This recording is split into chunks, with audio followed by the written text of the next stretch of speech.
Wacho. Oh, tama, oh. Muse. Yung Ganda. mas tingin. Tawa ko man. Interpret. Ano ibig sabihin ng interpreter? Sabi niya, amo daw niya ako kan dati.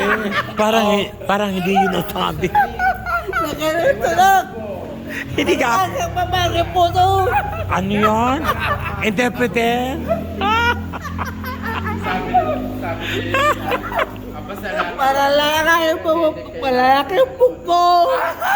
Interpreter? Puro lalaki po.